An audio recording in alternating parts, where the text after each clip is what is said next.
Hello my dear friends, how are you? You must be enjoying the cold nowadays. So let us start something which may give you some warmth, academic warmness. So topic of today is observation. This paper, as you know, deals with the research methodology. In the research methodology, we have talked about how the sample will be selected, what is hypothesis, what is the problem, what are the characteristics of a good research, what are the steps in a research, then what are the ethics in research, how psychological tests are used, what are the variables. Now the question is, when you have planned a research, how you will collect the data? Data means when you go to the field and do the study, do the research, then the number which come is known as the data. Now what are the different techniques by which data is collected?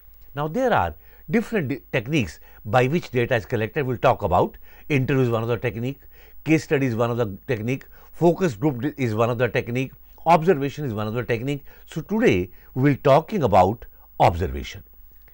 It is well known that young children learn a lot through observation, and as well as adults indulge in observation. We observe people, events, phenomenon, etc., and then make interpretation about the same. Here we will discuss observation as a tool in research. Observation is very common. The small kids, you know, their learning depends on the observation. If I touch the feet of my parents, now looking to that, observing this, my grandson will touch the feet of the of his parents or the grandparents. Now what, I have not asked him to touch, he simply observed that. When we go to the railway station, we go to the anywhere, now number of things are happening, we observe the events and the phenomenon. It is a common phenomenon. But now here we will not talk about the commonness, we will talk about how this observation is used as a tool in a research. Now what is observation? Observation can be described as a process of data collection in the units, oblique events or phenomenon or individuals are witnessed firsthand. A researcher can observe employees at work, children interacting with each other, people belonging to certain community and so on.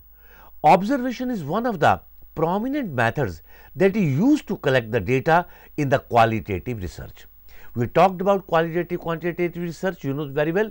Qualitative when we talk about the merits, the qualities, and quantitative when we talk about the numbers. So when this observation is a very common technique which can be used by anybody, anywhere. It may be even when we are looking to the match, we are on the sitting on the stands and looking players and we observe their behavior. Now what is that observation? The children, you know, play in the ground and the teacher sitting outside looks at how they are playing, he is making or she is making the observation. So observation can be made of events, unit, phenomenon or anything. Now according to, now I will talk about technical, Kerlinger, you know, has written a book. In that he has given a definition of observation. According to Kerlinger, there are two modes with regard to observation. One is where we directly observe persons as they behave, for example, employees working in a work setup, and the other is where we seek information from persons about their or others' behavior by asking questions. For example, parents can be asked about their children's behavior at home. Now you can direct make the observation as the I told you, the students in the recess, students in the playground, it is a direct approach, or by asking the questions that how she was behaving, we can ask the question. So Kerlinger has talked about two modes, one is the direct and is the indirect. Observation can be carried out either in a naturalistic setup or it can be carried out in a laboratory or clinical setup. The benefits of naturalistic situation are in a way high as the behavior of the individual in their natural setup can be studied.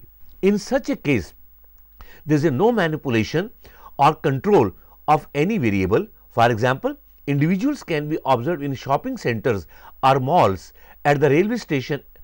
As I said, animals can be observed using naturalistic observation.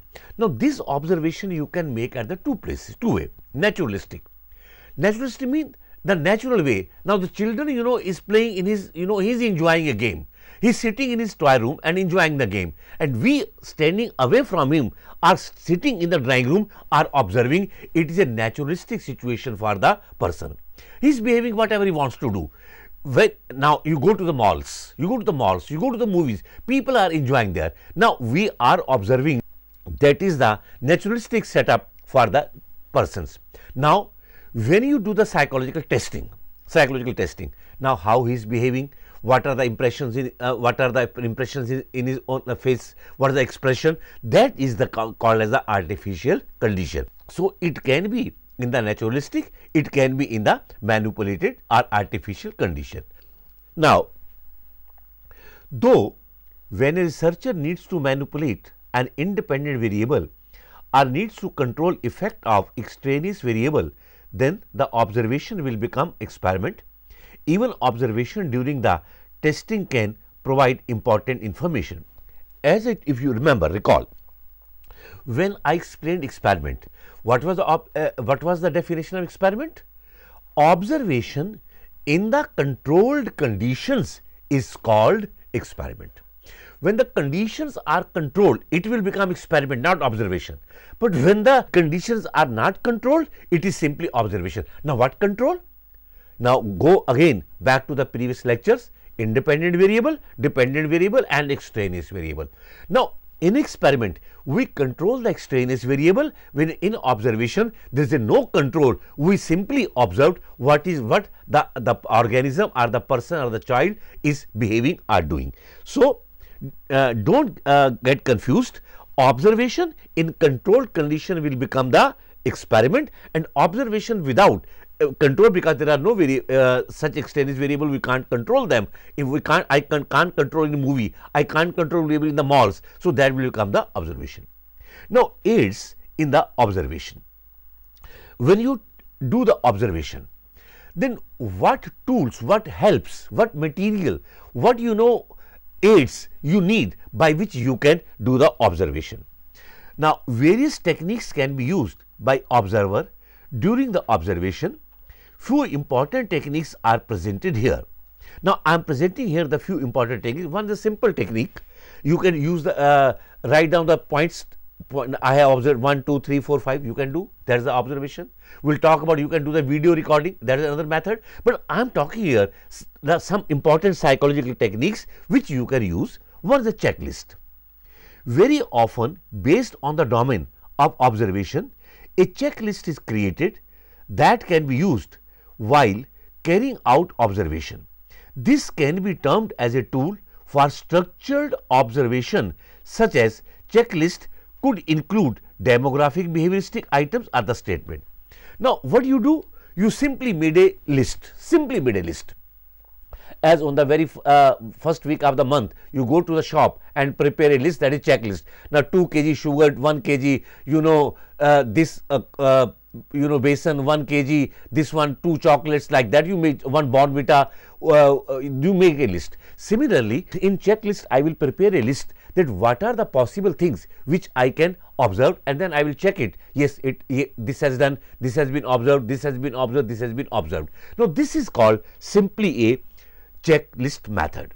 Now the very important method is, second method is called as the rating scales. Rating scales can also be used during observation. In rating scale, behavior being observed may be rated on a 3-point, 5-point or more scale by the observer. These scales are more specific in comparison to the checklist.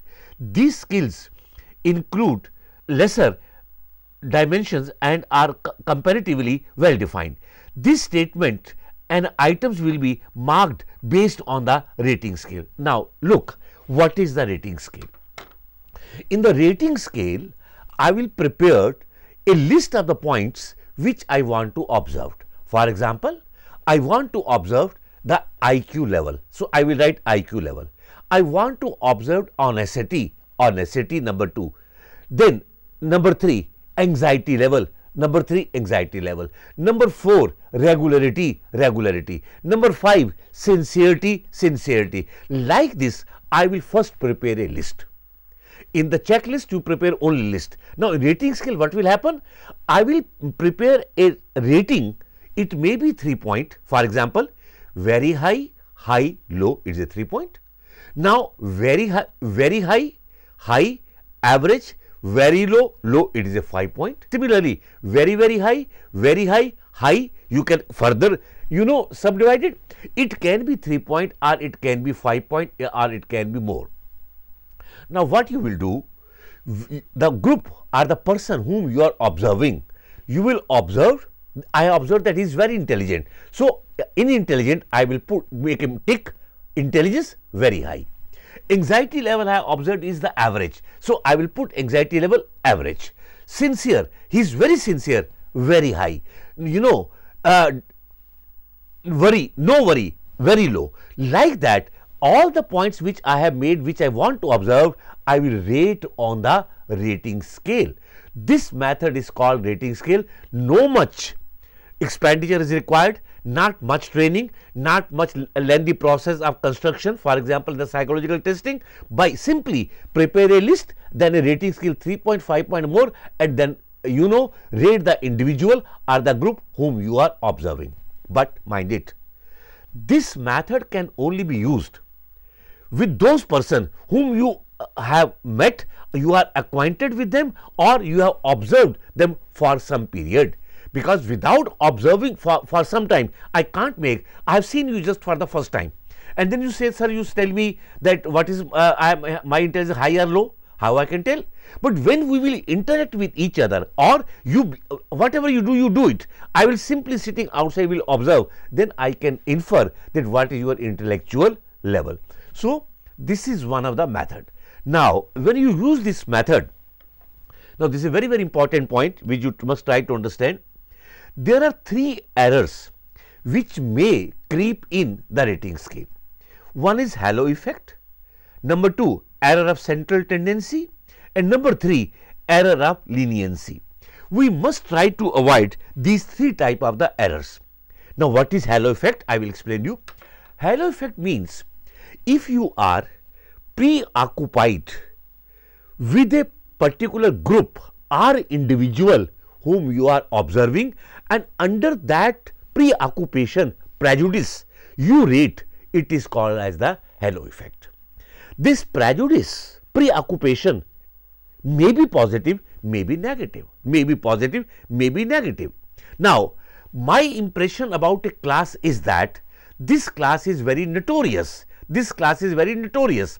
Now, I have made this observation that the person whom I am observing, he misbehaved sometime in the class or somewhere in the meeting or somewhere in the field, he misbehaved with me. So, I am prejudiced, I have prejudiced that he is not an honest person. So, but when I observed him, I found that he is very honest.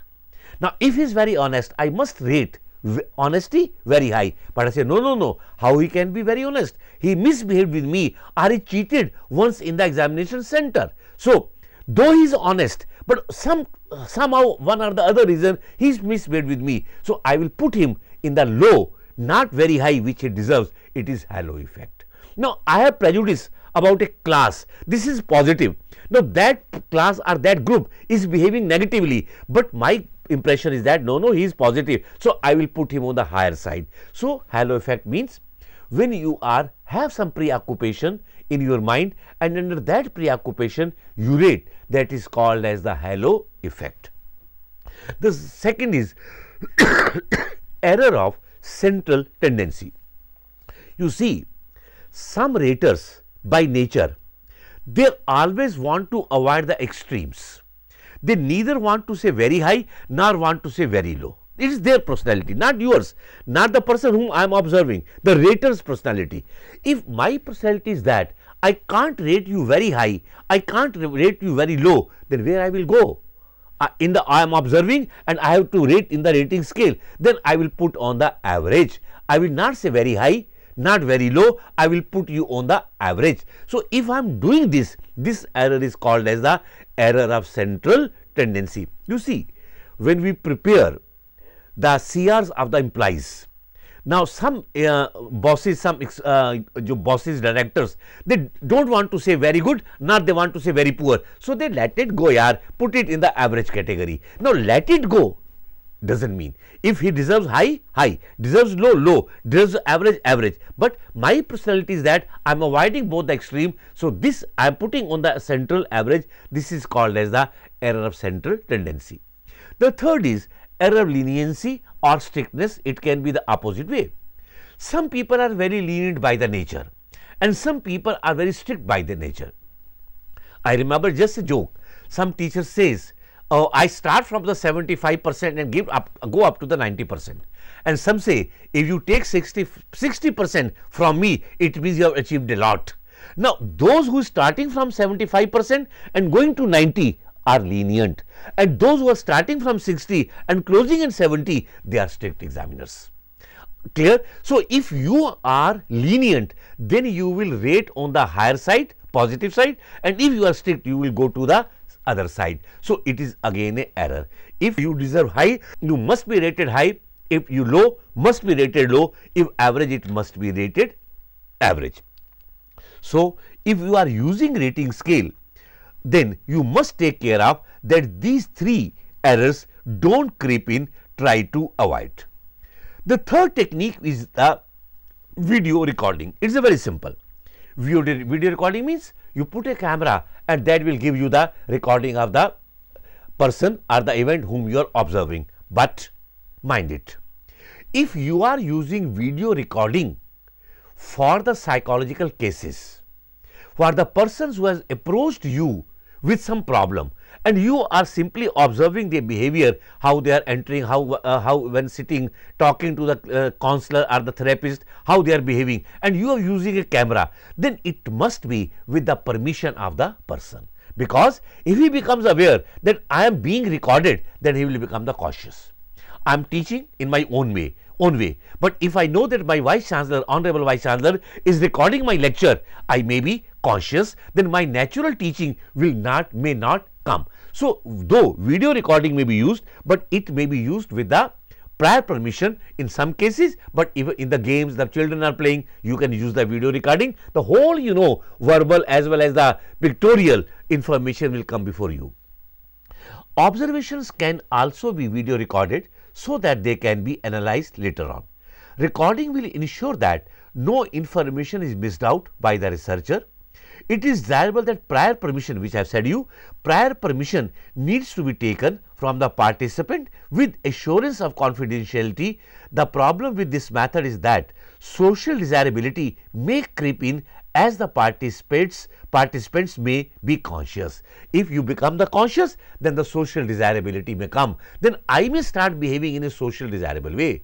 Now, I am sitting in a room, I want to take this pen, I want to steal this pen, I want to cheat, but no, what opinion the students will make about me. So, my behavior will be socially desirable and that will not be my natural actual behavior. So, if you are using video recording, as I said, it must be with the prior permission, but the advantage is that the whole information will be before you, none information will be left out or missed out. Besides above methods, one-way screen can be used where the observer can see the participant, but the participants cannot see the observer. Television cameras can also be used. One-way screen. You know very well. One-way screen means in the laboratory, in the class where my students are sitting on whom I want to observe. Now, the door should have one-way screen. From inside, nothing is visible what is happening outside, but from the outside I can see what is happening inside. This is one way. Two-way means both can see. One way means from outside, when I am sitting, I am the outside. I can observe you, but you can't observe me. As you have seen this screen in the AC coaches of the railway, you are sitting in the compartment, you can see what is happening on the platform, but the person sitting on the platform, they can't see you. So, you put one-way screen and you start observing the person whom you are observing. Now, neither he is cautious, he doesn't know, he is not cautious.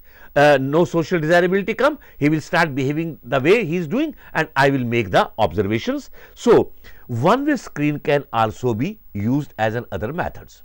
So, this was about the definition of the observation. What are the techniques that you can use, aids you can use in the observation. Now, I will talk about what are the types of the observation. Observation can be divided into 4 categories: non-participant observation, participant observation, structured observation, unstructured observation. So, these are the 4 types. Let us start the first one. Non-participant observation. In a non-participant observation, researcher will not participate along with the participants in the activity, event or phenomenon being started. Thus, the observer will observe the participants passively. An example of non-participant observation would be observed in children interaction during playtime while one-way screen. The main advantage of this method include objectivity and ability to be neutral. As the researcher is not participating, his or her perspectives and interpretations can be more objective. Also, because he or she is not emotionally involved, which can happen in the participant observation. Now, you see, we have talked about non-participant.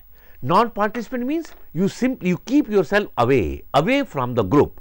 Now, I am a teacher. The students are playing in the field and I am sitting outside. So, if I am observing the children playing from out of the field, I am outside the field and they are playing on the pitch, that is the non-participant.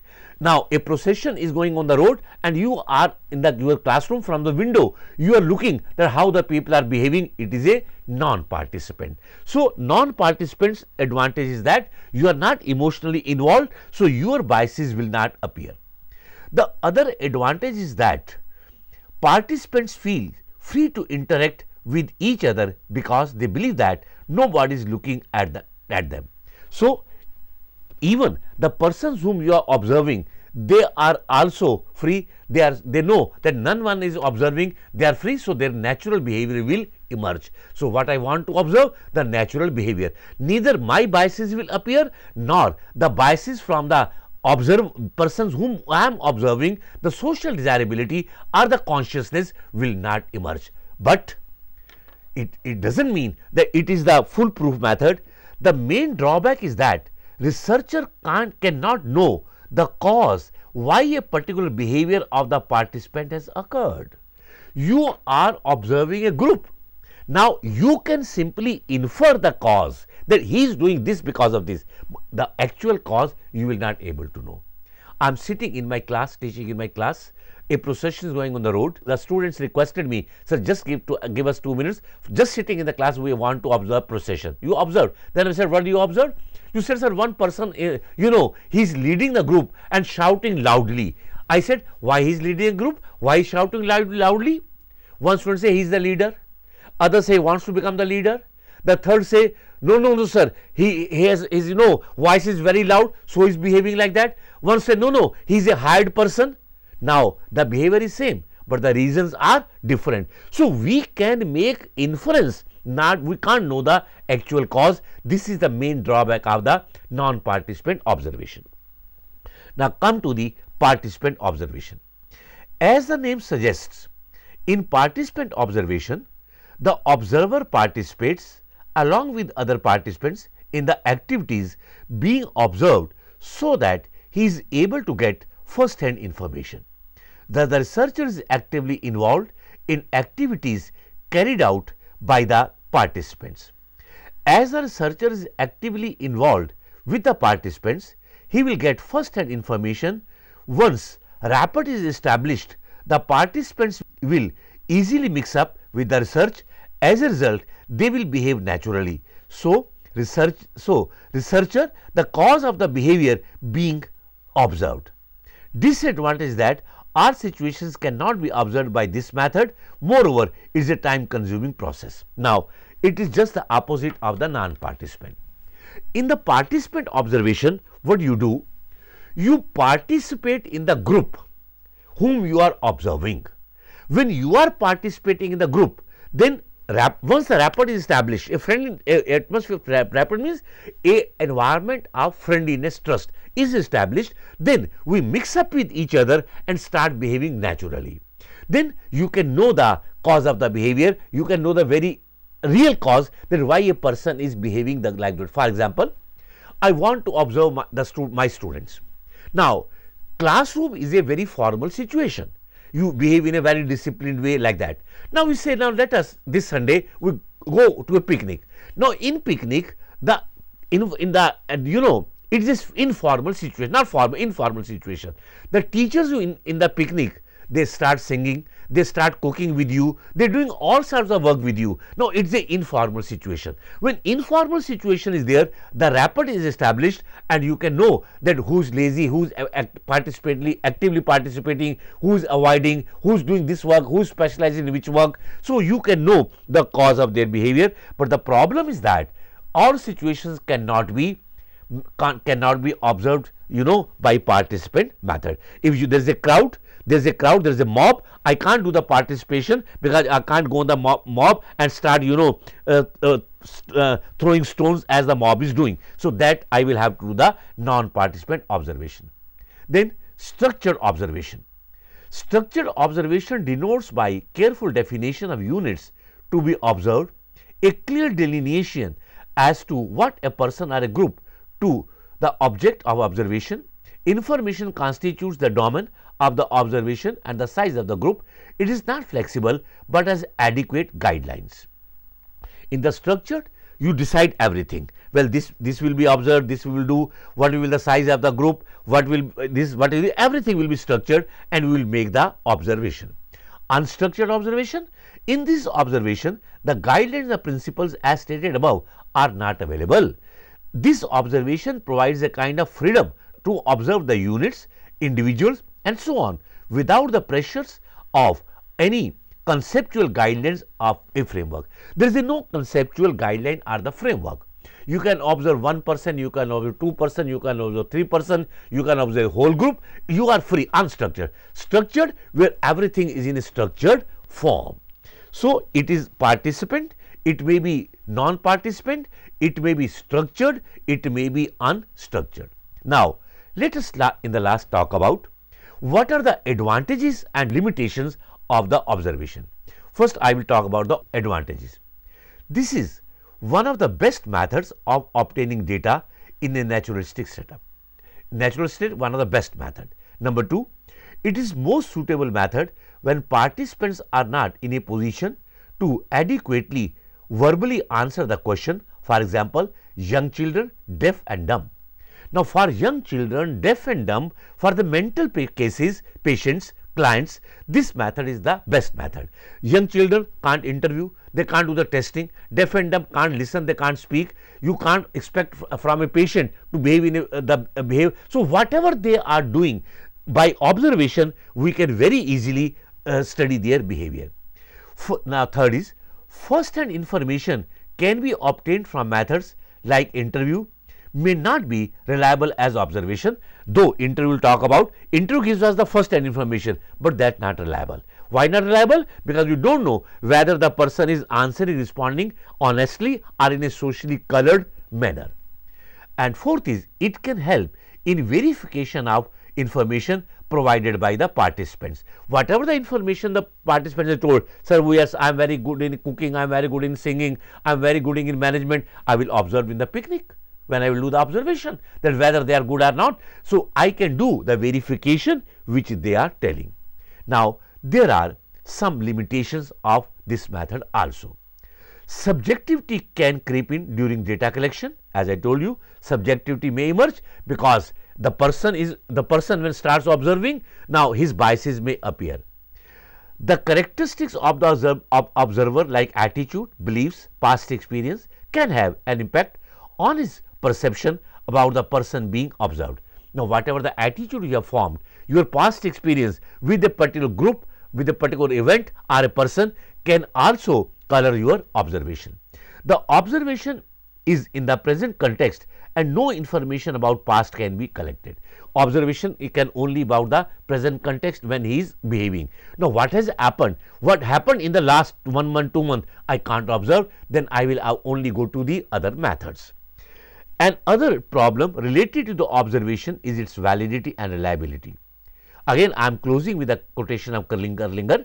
According to Kurlinger 1995, the interpretative burden that the researcher is subjected to could lead to a lower validity. Further, liability is also significant in this context. Reliability here is denoted agreement among the observers. You know, reliability is very low. Now, I have told you, for example, it has been observed that if the same group is observed by two different observers. Now, if observation is objective, is structured, is uniform, then the same findings should come. Now, it has been observed that the findings of the different observers about the same event of the same group is different.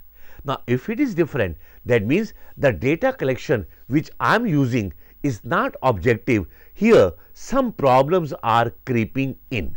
So, reliability is lowered, it may not be, the validity may also be affected. Validity means the truthfulness. As I told you in the testing, validity is the truthfulness, that I want to observe you for a particular purpose, but you are colored by social desirable factor. You have become social conscious because of the observer or the camera or of the other event. You know, this will, make you conscious and your behavior will be different. Now, I will say you are very honest, you are very intelligent, but this your behavior honesty is, is a colored, is not actually. So, if it is not actual, then my observation will not be valid. So, problem with the, observation is that the data which we collect may not be reliable, may not be valid. Even sometime your past experience, you have observed a particular phenomenon, a particular event, and your past experience was very bad, very worst experience. A negative attitude has been developed in you. Now, after 2 months, the same, you are to observe the same events. Now, that negative past experience, negative attitude may come in your mind, and there is no fault in the person whom we are observing, the fault may come in us. So, when we are using this method, we will have to take off that these drawbacks should be avoided. Rating scale, halo effect should be avoided, center tendency should be avoided, the leniency strictness should be avoided, but this is the best method in the sense easy, no expenditure, no much training, and for the small kids, deaf and dumb, mental patient, this is the best method to collect the data. So, this was all about the observation in research method. So, thank you very much.